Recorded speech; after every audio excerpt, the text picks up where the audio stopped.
The words of the poet Hannah Senesh, Eli, Eli, my God, may these things never end. The sand and the sea, the rush of the waters, the crash of the heavens, the prayer of humanity. I was thinking about Hannah Senesh the other day in the context of listening to a podcast, a conversation between Yehuda Kurtzer and the journalist Mati Friedman, who has a book that just came out about the Zionists from the middle of World War II who parachuted into occupied Europe, of which Hannah Senesh was one of them. These were basically, effectively, kids, 20 years old. I think they said the youngest was 19 who did this. It was ostensibly a British mission, but they had no love for the United Kingdom, these Zionists. And they embarked on a mission that was, I don't want to be disrespectful, but futile. They embarked to do something that was not doable in terms of 6 young people parachuting by night into occupied Europe to save the Jews of Europe. Good luck with that. Mati Friedman points out the futility of this thing.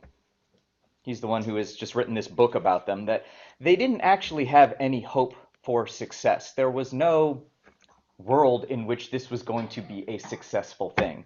And in fact, that whole Zionist notion that they were carrying at the time, that would have seemed pretty futile indeed in 1943, 44, what have you. It wouldn't have seemed realistic.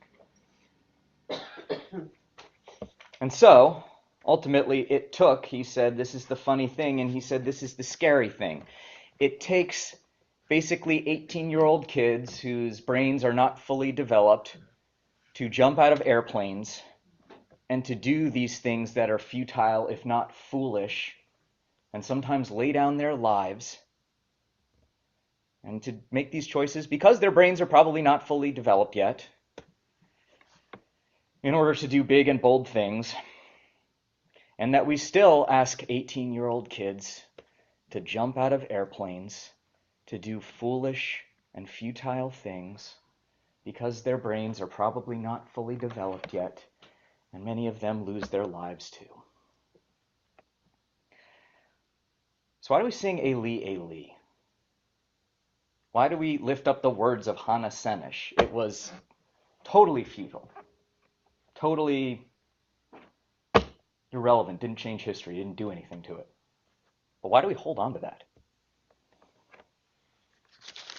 And I want to suggest it has to do with this idea she was carrying, and that they were carrying.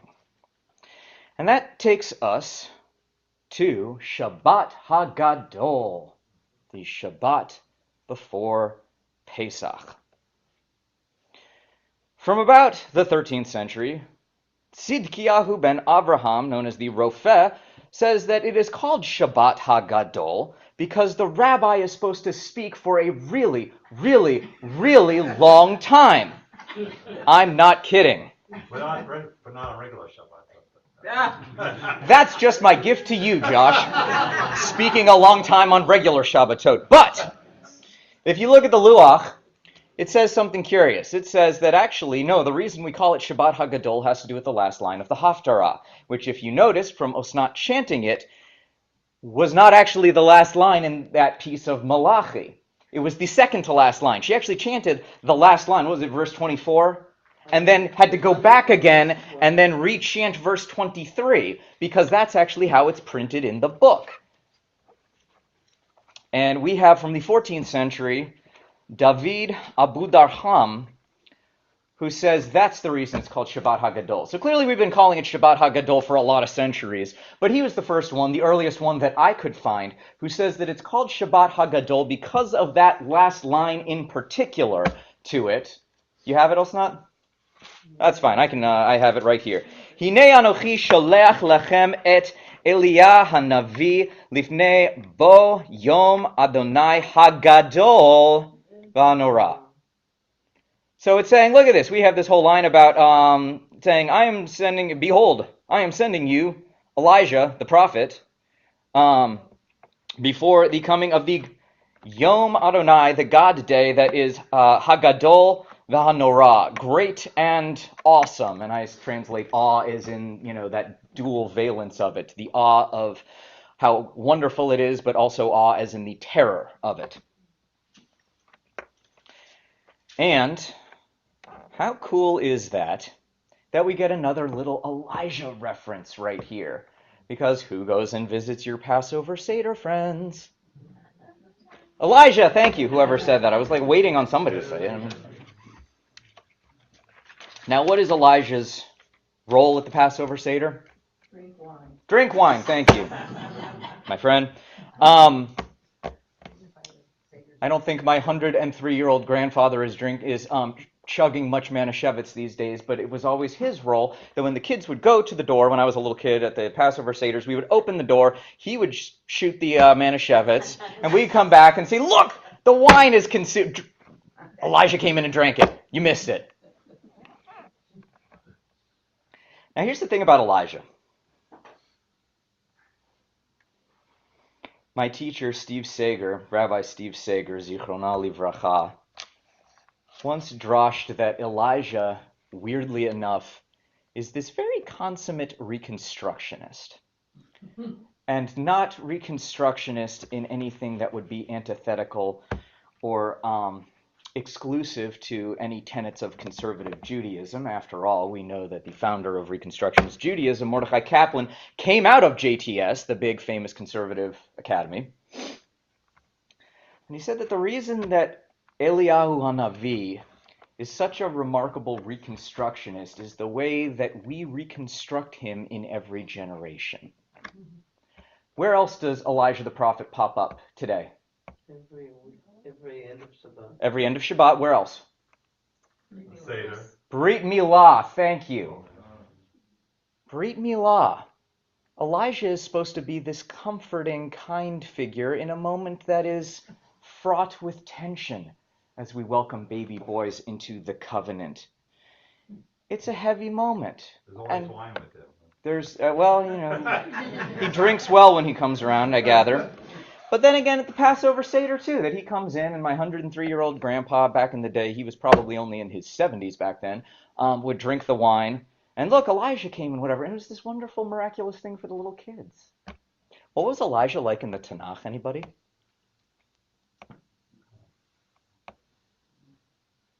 Intense. Thank you! Intense. And that was a really, really nice way of putting it, August. A really diplomatic way of putting it.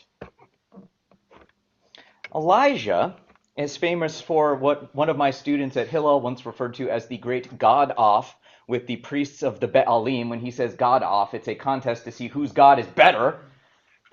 The Baal, or our God, Yud-He Vav-He, the one we refer to as Adonai.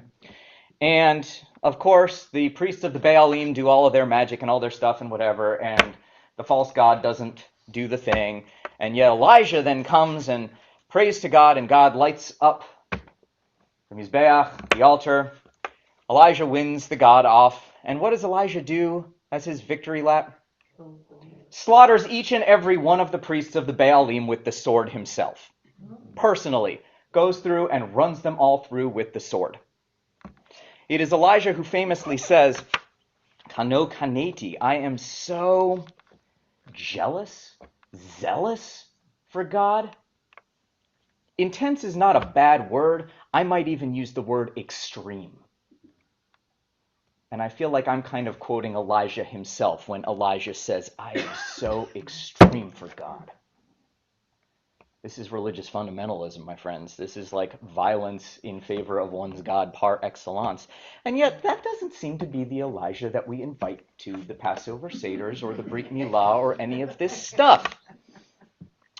And this is why my teacher, Rav Steve Sager, used to say that Elijah is such a consummate reconstructionist because, well, in rabbinic literature, in Talmud, what does Elijah do? What's Elijah do? Anybody? Answers a lot of questions. Answers questions. Not so much of the slaying with the sword, but answers questions. In fact, I'm going to go a step further and specify that Elijah is this interesting intermediary between the rabbis who are having all of these conversations and God, God's self. Elijah is often the one that when the rabbis want to know the truth or what's going on something, allows them to kind of peek behind the curtain, to actually see the will of God for a moment. It's a far gentler thing than skewering the priests of the Baalim with the sword. So in that way, what Rav Sager was saying is that the rabbis kind of reconstructed Elijah. And in fact, when they talk about Elijah moments that happen in Talmud, when some mysterious stranger comes to to teach to you a lesson that you might not have been otherwise been able to interpret, and then they go their way, you go yours, you never see or talk to the person again, the rabbis would teach you that was Elijah the prophet, actually. That was Elijah the prophet come to teach you something. So they kind of reconstructed Elijah, and then we kind of reconstruct Elijah into the, Manischewitz guzzling, kindly reassuring presence for our children at both Brit Milah as well as Passover Seder. Here's the thing about Elijah. What's he supposed to do in the future? Bring the Messiah. Very good. All right. So Elijah is not done with us either. Okay? Elijah has this interesting perpetual forward-looking job that when Elijah rolls back around, that's going to be the coming of the Messiah, and Yemei HaMashiach, the Messianic era, that's going to be a completely new thing, okay? We are still waiting around on that one. Spoiler alert. And this was the thing that made me think about Hannah Senesh in this place. It's the idea of daring to hope for something tomorrow that is unimaginable today but is somehow better. But it's unimaginable. And Monty Friedman, in talking about Hannah Senesh, goes a step further. He says, here's the thing. It's not just that you need 18-year-olds who are dumb enough to jump out of airplanes into direct combat and get captured or shot or whatever it is because their brains are not developed. You also need them because they are willing to believe and to dare to believe in ideas that are inconceivable. You need people who will believe in something that is literally unbelievable. I think it's not unfair to say in the darkest depths of World War II, Zionism, a healthy, thriving state of Israel would have been fairly unbelievable, fairly inconceivable. It's not purely about visions of national identity or flowering a homecoming to the land, what have you. It really is about just this idea that you can envision a tomorrow that's better than today. Does that seem like counterintuitive right now? Countercultural? I'm looking at the intro to the Haftarah, and they said it so beautifully. It's here on 1295. You don't need to turn to it. I'm just reading from the English. Haftarah is pervaded by a deep sense of estrangement from the right order of things, whether in family, in society, or in the divine human relationship. This whole Haftarah comes to us not thinking very highly. Estrangement from the right order of things, that the world is broken, actually, and that the Haftarah, is living in broken times, whether that's about your family, your society, or about even your relationship to God, that things are not quite right. Things are ruptured. And that's where the Haftarah finds us, and that is where we continue, and part of what's so powerful about that ending of it. Hinei anochi sholeach lechem et Eliah hanavi. Behold, check it out. I will send to you Elijah the prophet. Lifnei bo hayom Adonai hagadol v'hanorah. Before the great and awesome day of the God. And so we make that about Passover. And I hate to say it, I have also heard Passover taught as a very Reconstructionist thing. Sorry, guys, I'm not trying to make anybody Reconstructionist here, but like check it out for a second. The reason I've heard it taught that way is because Passover fundamentally, what do we do for it? A Seder, right? Where is the Passover Seder in the Torah? I'll wait. There is no Passover Seder in the Torah. What does the Torah say? The Exodus. Yeah, it gives us the story of the Exodus, but what does it say you're supposed to do with that story?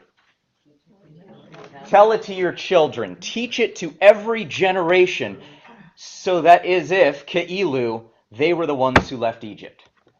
All this business about 4 cups and reclining the this way and the charoset and the stuff and what, none of that is mapped out. None of that is from Torah. That was purely a mechanism that the rabbis lifted from the circumstances around them, call it the symposium, call it bacchanalia, call it whatever, in a sort of quasi-Roman era, inflected by it. They extracted these elements from the culture around them in order to do a Jewish thing, which was tell this story in every generation as if yours was the generation that actually went out of Egypt. And lo and behold, Passover continues to evolve, and the Seder continues to evolve. See, under the proliferation of Haggadot. How many Haggadot are there? As many Jews. Yeah, as many as there are Jews. I had one of the conversion students actually asked me that around Passover one time. How many Haggadahs are there? And I was like, because we don't even know. We don't even know. But in every what do you, when you count what a census that is done, that's the most celebrated, still most celebrated holiday. Hamora Osnat More than Hanukkah. points out correctly, I want to put a slight variation on what you just said, that in the Pew study of American Jewry a few years ago, the favorite holiday of American Jews, most commonly celebrated and kept, is, in fact, Pesach, Passover. It's not Hanukkah. It's not even the present holiday. It's this one that's Passover. And Passover has these amazing valences. It kind of seems like this Jewish Thanksgiving of looking back not only within Jewish history and peoplehood, but looking back within your own family.